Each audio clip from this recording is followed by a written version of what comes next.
1911 Faucon photograph of a giant one in Paris. Hidden history.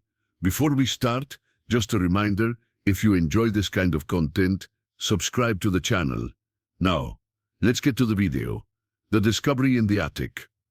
Catherine Moreau had always been fascinated by the hidden corners of Parisian history, but nothing had prepared her for what she would discover on that foggy November morning. As a curator at the Musée de l'Histoire de Paris, she had been called to examine the contents of an estate donation from the recently deceased Madame Dubois, whose family had lived in the same Montmartre apartment for over a century. The narrow staircase leading to the attic creaked under her feet as she climbed toward what the family had described as grandmother's old photography collection. The musty smell of aged paper and forgotten memories filled her nostrils as she pushed open the wooden door, its hinges protesting with a rusty groan that seemed to echo through decades of silence. Dust motes danced in the pale light filtering through a small dormer window as Catherine surveyed the cluttered space. Boxes upon boxes of photographs, documents and personal effects were stacked haphazardly throughout the room,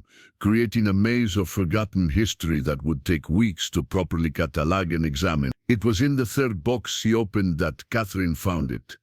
A photograph that would challenge everything she thought she knew about early 20th century Paris. The image was contained within a manila envelope marked simply "Ne pas montrer." Her hands trembled slightly as she carefully extracted the photograph, immediately recognizing the telltale signs of early silver gelatine print processing. The photograph itself was extraordinary, not just for its content, but for its remarkable preservation despite obvious age. The black and white image showed clear signs of its century-long existence, edges worn and slightly damaged, the surface bearing the characteristic texture and grain of period photography, with subtle sepia tones that spoke of chemical processes long since abandoned. But it was the subject matter that made Catherine's breath catch in her throat. The photograph depicted a street scene in what was unmistakably Paris, with the distinctive Haussmannian architecture clearly visible in the background. However, dominating the center of the image was a woman of absolutely extraordinary proportions, a giantess who towered over the ordinary pedestrians surrounding her. The woman appeared to be at least 9 feet tall, possibly more, her head reaching well above the second-story windows of the buildings behind her. She was elegantly dressed in the fashion of 1920, a long dark coat, an elaborate hat adorned with feathers and ribbons, and what appeared to be fine leather gloves. Her posture was dignified and composed, as if being photographed at such extraordinary height was the most natural thing in the world. Around where ordinary Parisians went about their daily business, some clearly aware of the camera and the unusual subject, others caught in the natural flow of street life. A gentleman in a top hat and morning coat stood to her left, barely reaching her elbow. A woman in a long skirt and shawl appeared to be looking up at the giantess with an expression that seemed more curious than alarmed. Children could be seen in the background, their small figures emphasizing even more dramatically the extraordinary scale of the central figure. The technical quality of the photograph was exceptional for its era.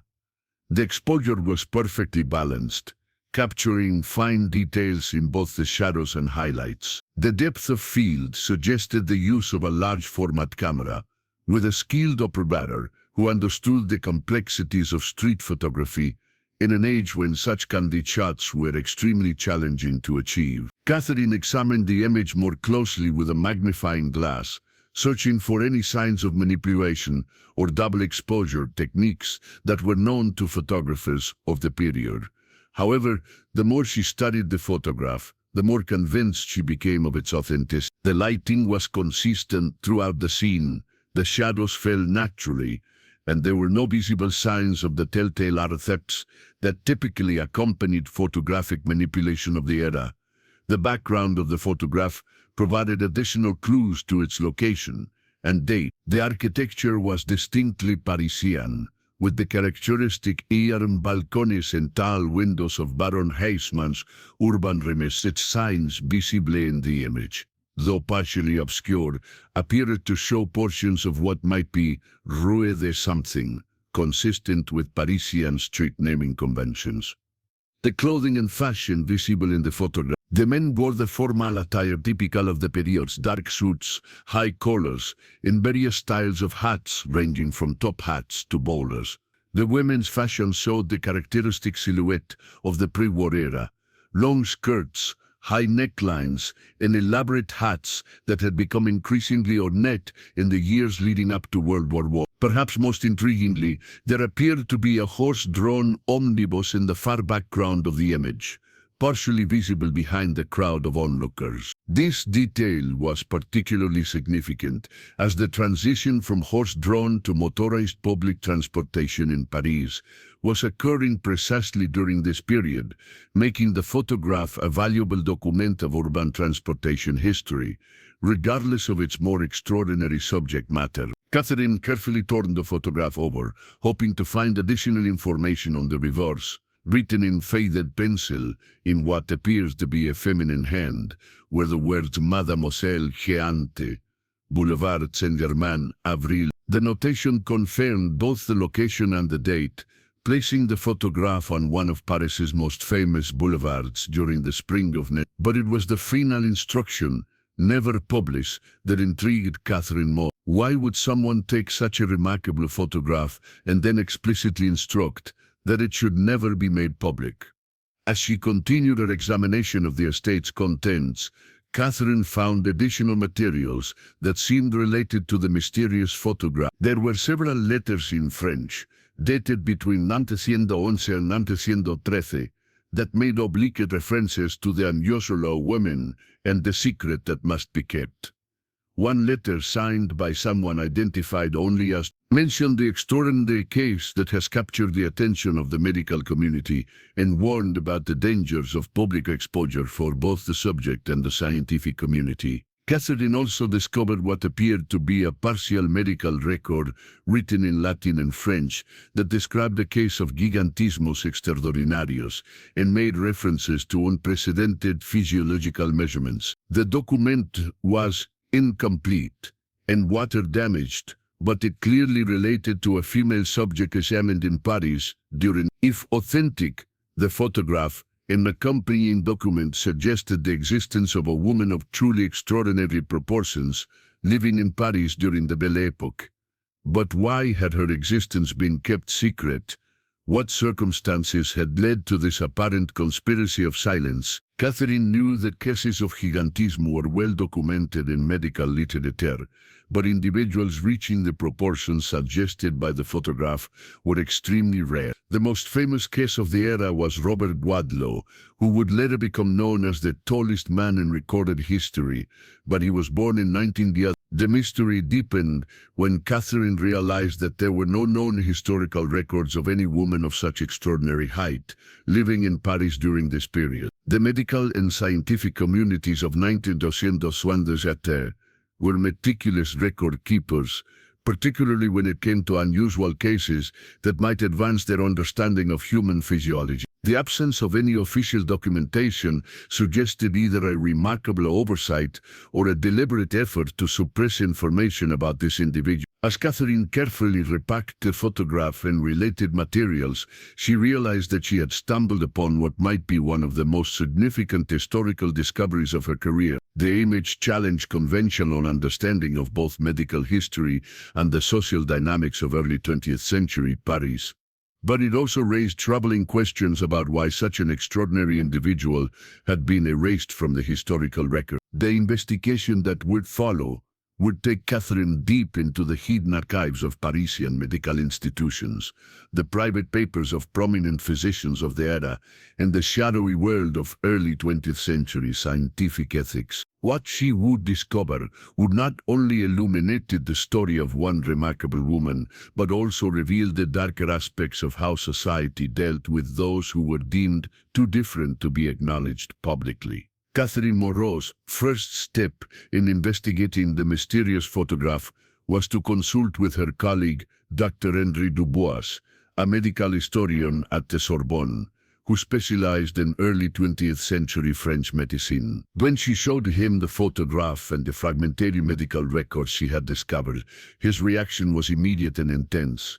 "Mon Dieu," he whispered, adjusting his glasses as he studied the image under a high-powered magnifying lamp. "If this is authentic, we're looking at a case of gigantism that would have been unprecedented for the era. The proportions suggest a height of at least 2.7 meters, nearly 9 feet tall." Du Bois explained that while cases of gigantism were known to the medical community of 1900, they were typically caused by pituitary gland disorders that resulted in excessive growth hormone production. However, most individuals with such conditions rarely survived to adulthood, and those who did seldom reached the extraordinary proportions suggested by the photograph. The medical understanding of gigantism in 1911 was primitive compared to today, he continued, his voice filled with scholarly excitement. Physicians knew that the condition existed, but they had no effective treatments and little understanding of the underlying physiological mechanisms. A case like these would have been of enormous scientific interest. Together they began researching the medical institutions that would have been active in Paris. The city was home to several prestigious medical schools and hospitals, including the Faculty of Medicine at the University of Paris, the Hôpital de la Salpêtrière, and the Hôpital Saint. Each of these institutions maintain extensive archives that might contain records of unusual medical cases from the period. Their first breakthrough came at the archives of the Hôpital Saint Louis, where a helpful archivist directed them to a collection of case files from the hospital's internal medicine department. Buried among hundreds of routine medical records from 1911, they found a file marked Cas Extraordinaire, Confidentiel, Extraordinary Case, Confidentiel. The file contained detailed medical observations of a patient identified only as the records, written in the precise handwriting of Dr. Marcel Beaumont, one of the hospital's most respected physicians, described a woman of unprecedented stature and proportions who had been examined at the hospital in Arxmi. Beaumont notes the patient stood 2.74 meters tall, approximately 9 feet, and weighed 189 kilograms, nearly 400 pounds. Her proportions were described as remarkably harmonious despite her extraordinary size, and the physician noted that she appeared to be in good health despite her condition. Most significantly, the records indicated that she was intellectually normal and fully capable of independent living. "This is extraordinary," Dr. Dubois murmured as he read through the medical notes. Dr. Beaumont was one of the most respected physicians of his era. His observations would have been meticulous and reliable. The medical records revealed that Mademoiselle Guy had been brought to the hospital not as a patient seeking treatment, but as a subject for scientific study. Beaumont had been contacted by an unnamed colleague who had encountered the woman and recognized the scientific significance of her case. The examination had been conducted with the woman's full consent and cooperation. Dr. Beaumont's notes described a series of detailed measurements and observations that painted a picture of a woman who, despite her extraordinary size, was remarkably healthy and well-proportioned. Her bone structure was described as robust but not deformed, and her muscular development was noted as being appropriate to her scale. Most remarkably, she showed no signs of the joint problems, cardiovascular issues, or other health complications that typically accompanied extreme gigantism. The physician had also noted the woman's intelligence and education, describing her as articulate and well-informed, with a particular interest in literature and the arts. She spoke fluent French, with what Beaumont described as a slight provincial accent, possibly from the Loire region, and demonstrated knowledge of current events and cultural matters that suggested a good education. Perhaps most intriguingly, the medical records indicated that Mademoiselle had been living independently in Paris for several months before her examination. She had apparently been supporting herself through some form of employment, though the nature of her work was not specified in the medical notes. This suggested a level of social integration that would have been remarkable for someone with such a visible physical difference. The records also contained references to consultations with other physicians and scientists. Beaumont had apparently shared his findings with colleagues at the Academy of Medicine and the Faculty of Medicine at the University of.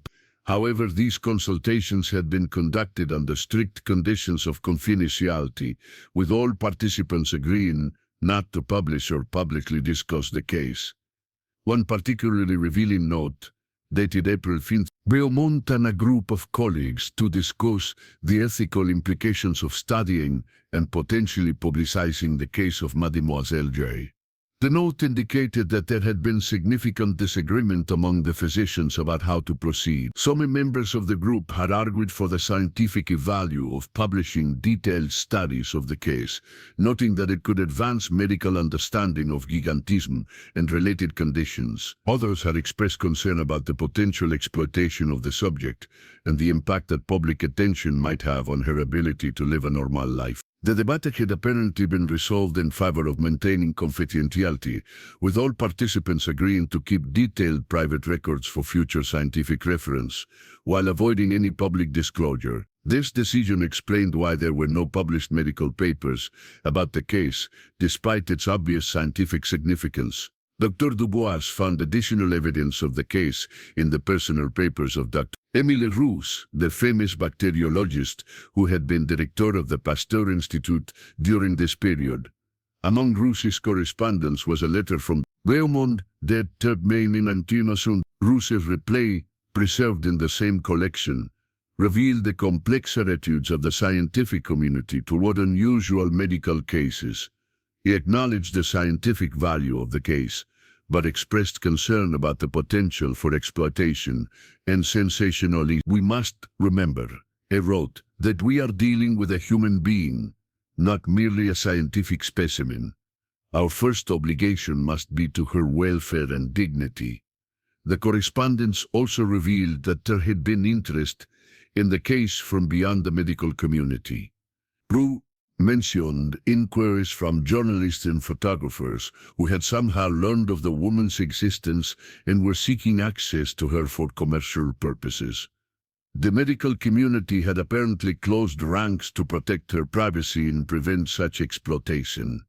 As Catherine and Dr. Dubois continued their research, they began to piece together a picture of a woman who had been caught between scientific curiosity and social prejudice. The medical records suggested someone who was intelligent, educated, and capable of independent living, but who faced extraordinary challenges due to her physical appearance. The decision by the medical community to maintain confidentiality appeared to have been motivated by genuine concern for the woman's welfare, but it had also had the effect of erasing her from the historical record. By protecting her privacy, the physicians had inadvertently ensured that her story would be lost to history.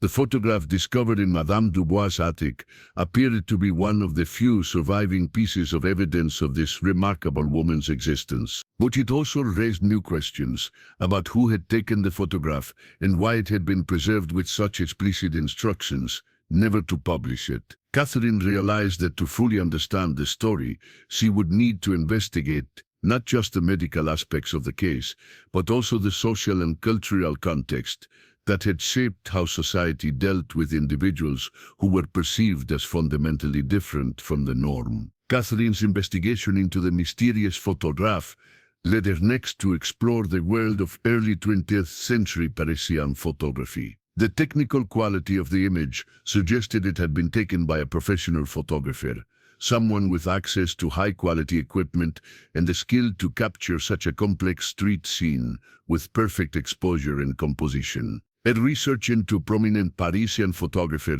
of 1900s eventually led her to the archives of the Bibliothèque Historique de la Ville de Paris, where she discovered a collection of materials related to Auguste Bertillon, a photographer who had gained fame for his work documenting Parisian street life during the Belle Époque.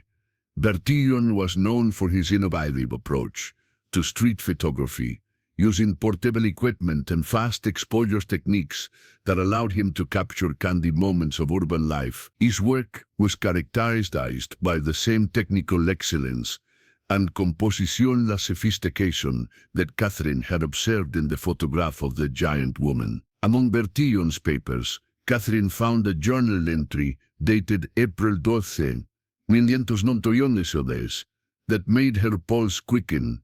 Today I encounter the most extraordinary subject of my career, a woman of such remarkable proportions that I initially doubted my own eyes. She agreed to pose for a photograph, but only under the condition that the image never be published or exhibited.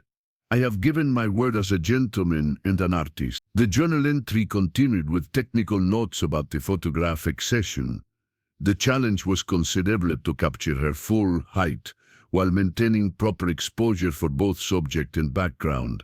Used the new Zeiss lens with a wide aperture to ensure sufficient depth of field. The morning light on Boulevard Saint-Germain was perfect, providing even illumination without harsh shadows. Bertillon had also noted the reaction of passers-by during the photographic session.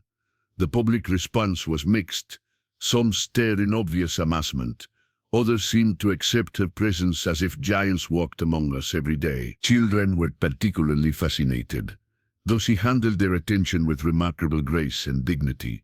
Catherine found additional evidence of Bertillon's involvement in the form of contact sheets and technical notes preserved in his photographic archive. The contact sheet showed multiple exposures of the same scene, with slight variations in composition and timing. The technical notes revealed that Bertillon had used a large-format camera with specially prepared glass plates to ensure maximum detail and clarity. Most significantly, Catherine discovered a letter from Bertillon to his colleague, photographer Eugène Adget, describing the Angiola Commission. I have been approached by a physician to document a case of extraordinary medical interest. The subject is a woman of remarkable proportions who has agreed to be photographed for scientific purposes, but who wishes to maintain her privacy. The physician has assured me that the photographs will be used only for confidential medical research. This letter revealed that the photograph had been commissioned by a member of the medical community, most likely Dr. Beaumont or one of his colleagues. The purpose had been to create a visual record of the case, for scientific study, not for public exhibition or commercial purposes. Bertillon's archive also contained the correspondence with other photographers and artists who had apparently heard rumors about the extraordinary subject. Several letters from colleagues expressed curiosity about the giant woman and requested information about how to contact her for their own photographic projects. Bertillon's responses were consistently polite, but firm in declining to provide any information that might compromise his subject's privacy. One particularly revealing exchange was with a photographer who worked for one of Paris's illustrated newspapers. The colleague had offered a substantial sum for access to the woman or for copies of Bertillon's photographs. Bertillon's reply was uncompromising. I cannot and will not betray the trust that has been placed in me. The lady in question has the right to privacy, and I will honor that right regardless of any financial inducement. Catherine also discovered that Bertillon had taken additional photographs of the woman beyond the street scene that had been preserved in Madame Dubois's attic. His archive contained references to a series of portraits, additional documentaires, but the photographs themselves were missing from the collection.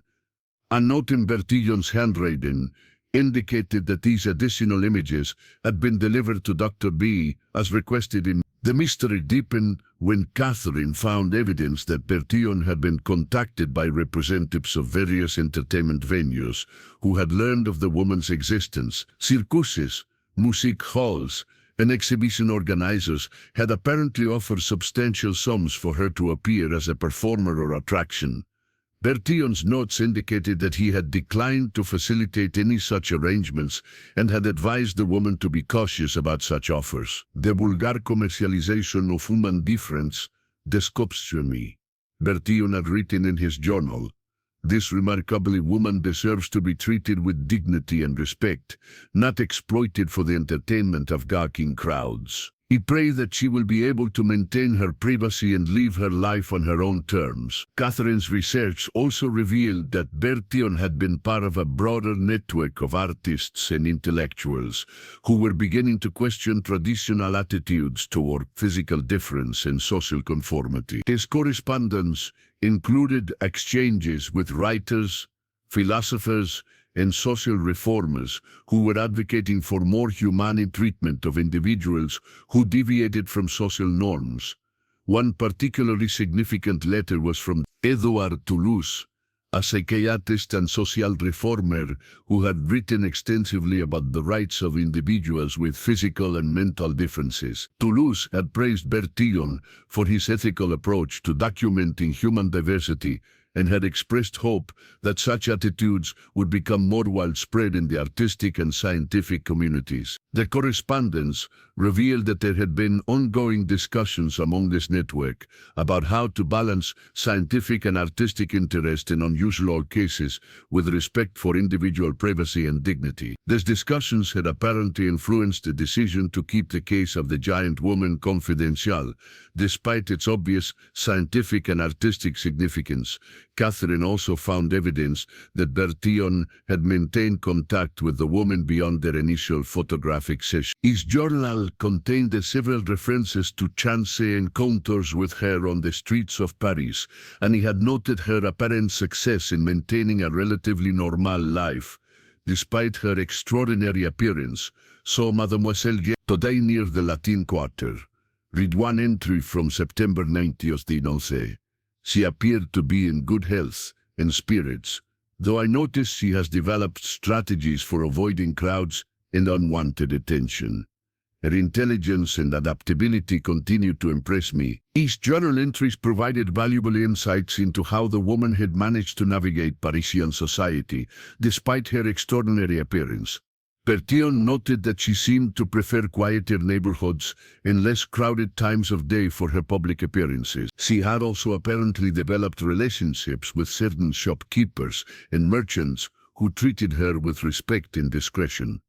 The photographer's archive also contained sketches and notes for a planned series of photographs documenting the hidden diversity of Parisian society. This project would have included portraits of individuals with various physical differences, all treated with the same dignity and artistic sophistication that characterized his other work. However, the project was never completed, possibly due to the difficulty of finding subjects willing to be photographed. As Catherine pieced together the story from Bertillon's archives, she began to understand the complex web of relationships and ethical considerations that had surrounded the case of the giant woman. The photographer had clearly been deeply affected by his encounter with her, and his commitment to protecting her privacy had been absolute. But Catherine also realized that Bertillon's archives might contain additional clues about the woman's identity and fate. If he had maintained contact with her beyond the Fentonode, there might be records that could help her trace what had happened to this remarkable individual in the years that followed. Catherine's investigation into the life of the mysterious giant woman led her deeper into the hidden corners of Belle Époque Paris. Through careful analysis of Bertillon's journals and cross-referencing with various municipal records, she began to piece together how someone of such extraordinary appearance had managed to live independently in one of the world's most cosmopolitan cities. The key breakthrough came when Catherine discovered a reference in Bertillon's notes to Mademoiselle G's employment at the atelier on Rue de Seine. This led her to investigate the garment workshops and artistic studios that had flourished in the Saint-Germain-des-Prés district. The area had been a hub of creative activity, home to painters, sculptors, fashion designers, and craftspeople who served the wealthy clientele of Central Paris. Through the archives of the Guild of Parisian Seamstresses, Catherine found records indicating that a woman of unusual height had been employed at the atelier of Madame Céleste Moreau, no relation to Catherine, a prominent dressmaker who specialized in creating elaborate gowns for the wives and daughters of the Parisian elite. The employment records, though discreet about physical descriptions, noted special accommodations required for workspace and exceptional skill in detailed handwork. Madame Moreau's atelier, had been located in a converted 18th century mansion on Rue de Seine, with high ceilings and spacious workrooms that would have been ideal for someone of extraordinary height. The business had catered to clients who valued discretion and exclusivity, making it an ideal environment for someone who wished to avoid public attention. Catherine's research revealed that Madame Moreau had been known for her progressive attitudes toward her employees. Unlike many employers of the era, she had provided fair wages, reasonable working hours, and a respectful work environment that attracted skilled seamstresses from across Paris. Her atelier had also been known for employing women who might have faced discrimination elsewhere, including those with physical differences or unconventional backgrounds. The employment records showed that Mademoiselle had been hired in February 1911 and had quickly distinguished herself as an exceptionally skilled seamstress. Her height had actually proven to be an advantage in certain aspects of the work, particularly in fitting and adjusting gowns on tall clients or in reaching high shelves and equipment that were inaccessible to other workers. Catherine found additional evidence of the woman's employment in the personal diary of Marie Dubois, one of Madame Moreau's senior seamstresses. Marie's entries from 1911 describe her new colleague with a mixture of initial surprise and growing admiration. The new girl is certainly unusual in her proportions, but her needlework is the finest I have ever seen. She has a gentle manner and speaks beautifully, clearly well educated, despite her circumstances. Marie's diary entries provided fascinating insights into how the giant woman had integrated into the social dynamics of the atelier. Initially, some of the other workers had been curious or even apprehensive about their new colleague, but her skill, kindness, and professionalism had quickly won their respect and friendship. She has become quite popular among the staff, Marie wrote in April. The younger girls seek her advice on their work, and she has a remarkable ability to solve technical problems that stump the rest of us.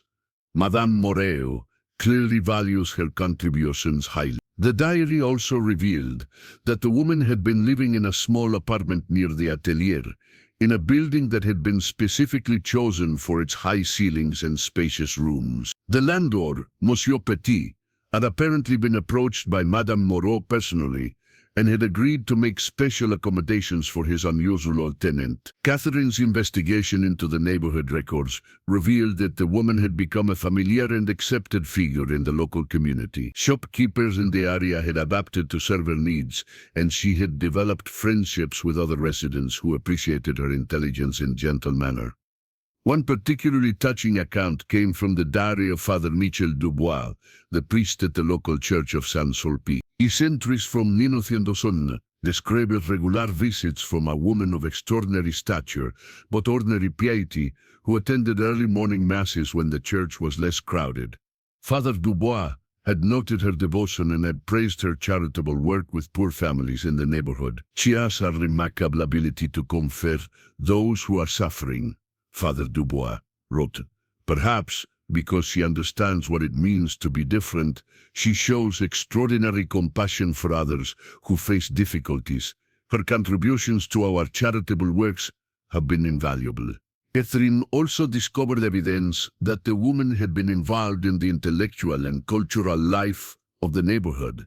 The records of a local literary salon showed that she had been a regular attendee at weekly discussions of contemporary literature and philosophy. The salon's hostess, Madame Beaumont, had noted in her correspondence that our tall friend was one of the most insightful participants in their discussions. These social connections revealed a woman who had successfully created a meaningful life for herself, despite the challenges posed by her extraordinary appearance. She had found employment that utilized her skills, developed friendships based on mutual respect, and contributed to her community in meaningful ways. However, Catherine's research also uncovered evidence of the ongoing challenges the woman faced. Police records from 1911 showed several incidents where crowds had gathered to stare at her, requiring intervention by local authorities to disperse the onlookers. There were also reports of photographers and journalists attempting to approach her without permission, leading to complaints about harassment. The medical records that Catherine had discovered earlier took on new significance in this context. Beaumont's notes revealed that the woman had sought medical attention not for her gigantism itself, but for stress-related symptoms caused by unwanted public attention. The physician had prescribed rest and had advised her to avoid crowded areas during peak hours. Catherine found evidence that a network of supporters had developed around the woman, including her employer, her physician, her photographer, and various friends and neighbors who helped protect her privacy. This informal support system had been crucial in enabling her to maintain her independence and dignity, despite the constant threat of exploitation or sensationalism. The correspondence between members of this support network revealed their shared commitment to protecting the woman's rights and welfare. They had developed strategies for dealing with unwanted attention, including predetermined responses to inquiries from journalists and procedures for handling situations where crowds gathered. One particularly revealing letter from Madame Moreau to Beaumont discussed the challenges of balancing the woman's need for privacy with her desire to live a normal life. She is determined to maintain her independence and to contribute to society through her work. We must support her in this while also protecting her from those who would exploit her difference for their own gain.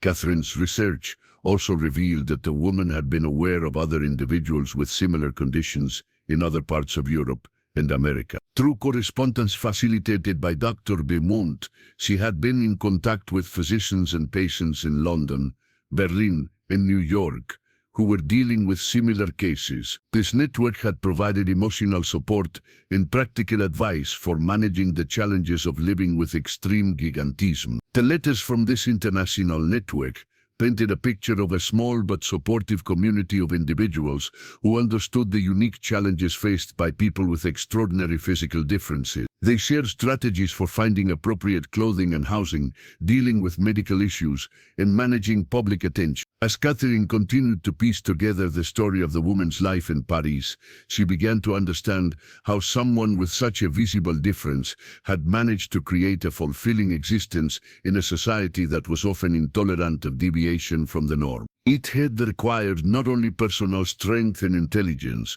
but also the support of a network of allies who were committed to treating her with dignity and respect. But Catherine also realized that this story of successful integration was fragile and dependent on the continued goodwill of the woman's supporters. The approaching war would soon disrupt the stable world of Belle Époque Paris, and Catherine wondered what had become of this remarkable woman when the old order collapsed. Catherine's investigation into the fate of the giant woman during World War I proved to be the most challenging aspect of her research. The war had disrupted virtually every aspect of Parisian life, and many records from the period had been lost, destroyed, or scattered. However, through persistent detective work and some fortunate discoveries, she began to piece together the story of what had happened to this remarkable individual during one of the most turbulent periods in French history. The first clue came from the wartime diary of Marie Dubois, the seamstress who had worked alongside the giant woman at Madame Moreau's atelier. Marie's entries from 1914 revealed the dramatic changes that had affected their workplace as war broke out across Europe. The atelier has been transformed. Marie wrote in September, "We no longer create beautiful gowns for society ladies. Instead, we sew uniforms for soldiers and bandages for the wounded." Our tall friend has thrown herself into this work with remarkable dedication, her skilled hands now serving the war effort rather than fashion. The diary entries revealed that the giant woman had become one of the most productive workers in the converted atelier, her height and reach allowing her to handle large pieces of fabric and equipment more efficiently than her colleagues. More significantly, she had volunteered to work extended hours without additional compensation, viewing her contribution to the war effort as a patriotic duty. Catherine found additional evidence of the woman's wartime activities in the records of the American Hospital of Paris, which had been established to treat wounded soldiers from various Allied nations. The hospital's volunteer records showed that a woman identified only as served as an aide in the hospital's rehabilitation ward, working with soldiers who had suffered amputations or other severe injuries, the hospital's chief physician, Edmund Gross, had noted in his reports that this volunteer had shown exceptional skill in working with patients who were struggling to adapt to physical disability. Her own experience with being physically different has given her unique insights into the psychological challenges faced by our wounded soldiers, Dr. Gross wrote. She has become one of our most valued volunteers. The medical records revealed that the giant woman had developed innovative techniques for helping amputees learn to use prosthetic devices and had created modified equipment that made rehabilitation exercises more effective. Her height had proven advantageous in demonstrating exercises and in reaching equipment that was mounted high on walls or suspended from ceilings. Perhaps most remarkably, Catherine discovered that the woman had become an informal counselor for soldiers who were struggling with the psychological impact of their injuries. Her own experience of living with a visible physical difference had given her unique credibility in helping others cope with changed circumstances and social reaction. She understands what it means to be stared at, to be seen as different, wrote one of the hospital's nurses in a letter to her family. The soldiers trust her in a way they don't trust those of us who have never faced such challenges. She has helped many of them find the courage to face the world again. However, Catherine's research also revealed that the warriors had brought new challenges for the giant woman. The general atmosphere of suspicion and xenophobia that characterized wartime Paris had made life more difficult for anyone who appeared unusual or different. There were reports of increased harassment and several incidents where she had been questioned by police who suspected that her extraordinary appearance might be some form of disguise used by enemy agents. The situation had been complicated by the presence of numerous refugees and displaced persons in Paris, which had strained the city's resources and increased social tension. The informal support network that had protected the woman's privacy during peacetime had been disrupted as many of her allies were called to military service or relocated due to wartime exigencies. Catherine found evidence of these difficulties in a letter from Madame Moreau to Beaumont, dated March 1916. Our friend is facing increased difficulties due to the current atmosphere of suspicion. Despite her obvious patriotism and contributions to the war effort, there are those who view her difference with mistrust. We must be more vigilant in protecting her welfare. The letter also revealed that there had been attempts by military authorities to recruit the woman for propaganda purposes, recognizing that her extraordinary appearance might be useful in boosting morale or demonstrating the diversity of French patriotism. However, she had declined these opportunities, preferring to contribute through her volunteer work rather than becoming a public symbol. Catherine's most significant discovery about the warriors came from an unexpected source, the personal papers of Gabrielle Chanel, the famous fashion designer who would later become known simply as Coco Chanel. Among Chanel's correspondence from 1917 was a letter describing an encounter with a woman of extraordinary proportions, who possessed the most exquisite understanding of fabric and construction. The letter revealed that Chanel had sought out the giant woman after hearing about her reputation for exceptional needlework. Despite the differences in their backgrounds and circumstances, the two women had developed a mutual respect based on their shared expertise in fashion and their determination to succeed in a male-dominated industry. She has taught me techniques that I had never encountered, Chanel wrote to a friend. Her perspective on proportion and scale has influenced my own approach to design.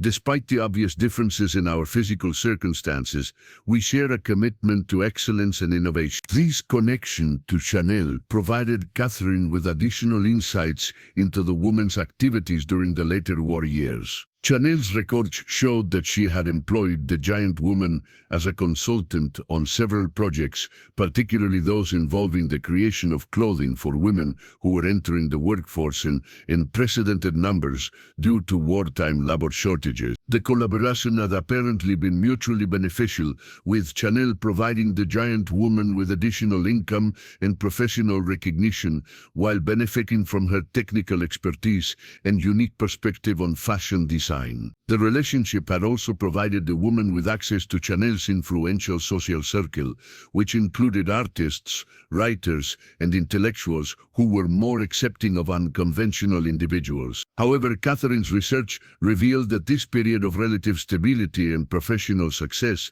had come to an abrupt. The last definitive record of the giant woman's presence in Paris was a hospital admission record from November. The medical records from Hôpital Saint-Louis showed that she had been admitted with severe influenza symptoms and had remained hospitalized for several weeks. Beaumont, who had continued to serve as her physician throughout the war years, had noted that her extraordinary size had made her particularly vulnerable to respiratory complications. The hospital record showed that she had eventually recovered from the influenza, but they also indicated that the illness had left her significantly weakened. Beaumont's final notes, dated December 1918, expressed concern about her ability to continue living independently and suggested that she might need ongoing medical care. After December 1918, Catherine could find no further records of the woman's presence in Paris. She had seemingly vanished from the historical record as completely as if she had never existed. The absence of death record suggested that she had not died in Paris, but there were no records of her departure from the city either. Catherine's investigation into this disappearance led her to consider several possibilities. The woman might have left Paris to seek medical treatment elsewhere, possibly returning to her family in the Loire region that Dr. Beaumont had mentioned in his early note. Alternatively, she might have been relocated to a medical facility outside the city where she could receive the ongoing care that her condition required. Another possibility was that she had been assisted by her network of supporters in creating a new identity and relocating to a place where she could live more privately. The disruption caused by the war and the influenza pandemic would have provided cover for such a disappearance, and her friends might have felt that it was necessary to help her escape the increasing attention and harassment she had faced during the war years. As Catherine concluded her research into the war years, she realized that the story of the giant woman's disappearance reflected broader themes about how society dealt with difference and diversity during times of crisis. The war had both provided opportunities for her to contribute meaningfully to society and created new challenges that ultimately proved insurmountable. The mystery of what had happened to her after 1918 would require Catherine to expand her search beyond Paris, looking for traces of this remarkable woman in the wider world of post-war Europe. Catherine's search for traces of the giant woman after 1918 led her on a journey across Europe, and eventually to a surprising discovery that would provide closure to the mystery while raising new questions about the nature of historical memory and the stories we choose to preserve or forget. Her breakthrough came through an unexpected connection to the Chanel archives. While researching the fashion designer's wartime correspondence, Catherine had noted several references to special commissions for clients with unusual requirements. Following this thread led her to a collection of private papers that Chanel had donated to a small museum in Switzerland shortly before her death. Among these papers was a letter dated 1923, in which Chanel described a visit to a private sanatorium in the Swiss Alps. "I have come to see an old friend," she wrote to her business partner, "a remarkable woman whose talents were never fully recognized by the world. She has found peace here, though I fear her health continues to decline." The letter provided Catherine with the first concrete clue about the woman's fate after her disappearance from Paris. Further investigation revealed that the Clinique Alpine in Davos had been a prestigious medical facility that specialized in treating respiratory ailments and providing long-term care for patients with chronic conditions. Catherine's research into the clinic's archives, preserved in the Swiss National Archives, revealed records of a patient admitted in January 19. The physical description and medical history matched perfectly with the giant woman from Paris, and the admission records indicated that she had been transferred from a hospital in Lyon, where she had been receiving treatment for complications related to her influenza infection. The Swiss medical records painted a picture of a woman who had found refuge in the mountains, but who continued to struggle with the long-term effects of her illness. Heinrich Weber, the clinic's director,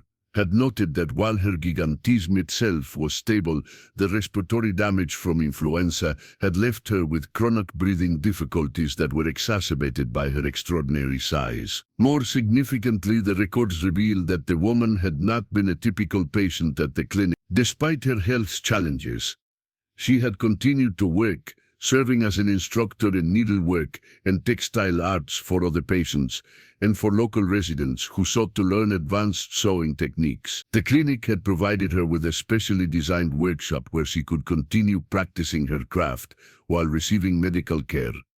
Catherine found evidence that the woman had become a beloved figure at the clinic and in the surrounding community. Local newspaper articles from the Nintes Ventis mentioned the gentle giantess of Davos, who had become known for her charitable work and her skill in creating beautiful textiles. However, these articles were careful to protect her privacy, referring to her only by her first name and avoiding any sensationalistic descriptions of her appearance.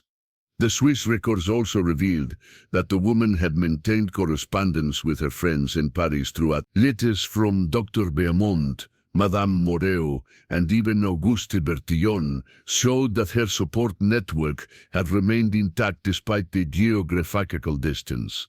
These friends had visited her regularly and had continued to provide financial and emotional support. One particularly moving letter from Bertillon to the woman in 1925 reflected on the original photoregime session in its aftermath.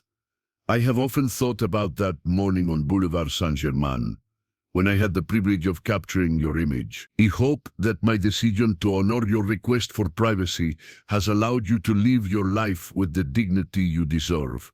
Your strength and grace continue to inspire all who know you. Catherine's research revealed that the woman had lived at the Swiss clinic until her death in 1934. At the age of 61, the death certificate listed the cause as respiratory failure, a consequence of the chronic lung damage she had sustained during the 90s. However, the records also showed that she had remained intellectually active and emotionally engaged with life until the very end. The clinic's records contained a remarkable document, a memoir that the woman had dictated to one of the nurses during her final year. This memoir, written in French with occasional German phrases, provided the first direct account of her experiences and perspectives on her extraordinary life. I have lived a life that few could imagine.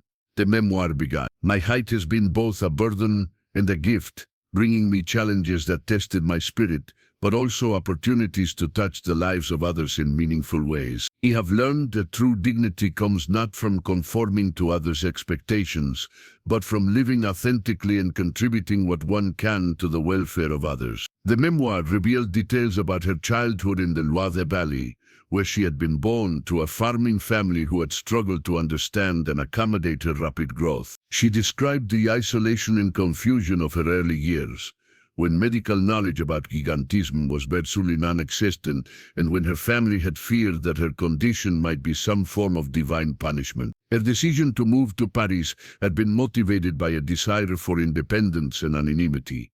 In a great city, she wrote, one can disappear among the crowds, and unusual individuals are more likely to be accepted as part of the natural diversity of urban life. He sought not fame or attention, but simply the opportunity to live and work like any other person. The memoir also provided insights into her relationships and emotional life. She had never married, partly due to the practical challenges posed by her size, but also because she had chosen to focus her energies on her work and her contributions to others. However, she had formed deep friendships that had sustained her throughout her life. I have been blessed with friends who saw beyond my physical appearance to the person within, she wrote. Dr. Beaumont, Madame Moreau, Monsieur Bertillon, and so many others treated me with kindness and respect.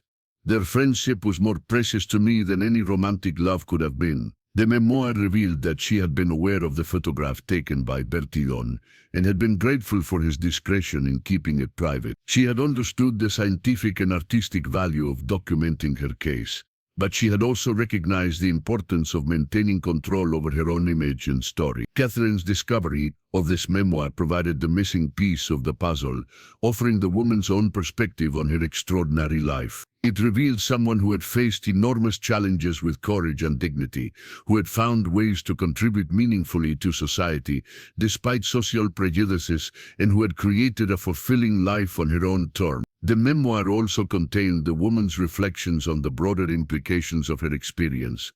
I hope that future generations will be more accepting of human diversity, that they will see difference not as something to be hidden or exploited, but as part of the rich tapestry of human existence. Every person, regardless of their appearance or abilities, has something valuable to contribute to the world. Catherine's research had revealed not just the story of one remarkable individual, but also a window into the attitudes and social dynamics of early 20th century Europe. The woman's experience illustrated both the prejudice of the era and the potential for human compassion and understanding to transcend social barriers. The photograph that had started Catherine's investigation took on new meaning in light of these discoveries. It was not just a curiosity or a medical document, but a testament to a life lived with dignity and purpose despite extraordinary challenges. The image captured a moment when this remarkable woman had chosen to step into the light, to be seen and documented, while maintaining her right to privacy and self-determination. As Catherine prepared to share her findings with the academic community, she reflected on the lessons of this hidden history. The story of the giant woman of Paris demonstrated the importance of preserving diverse narratives and of recognizing the humanity and dignity of all individuals, regardless of their difference. The photograph, now properly contextualized and understood, would take its place in the historical record, not as a sensational curiosity, but as a document of human resilience and the power of community support in enabling individuals to live authentic and meaningful lives. It was a reminder that behind every historical image lies a human story worthy of respect and remembrance. Catherine decided that the woman's own words from her memoir should serve as the conclusion to this remarkable story. I lived as I chose to live, loved as I was able to love, and contributed what I could to the world. What more can any person ask of life? I hope that those who come after me will remember not my size, but my humanity, and that they will treat all who are different with the kindness and respect that every person deserves. The forgotten photograph had finally revealed its secrets, and with them the story of a woman who had refused to be defined by her difference, choosing instead to define herself through her actions, her relationships, and her contributions to the world around her.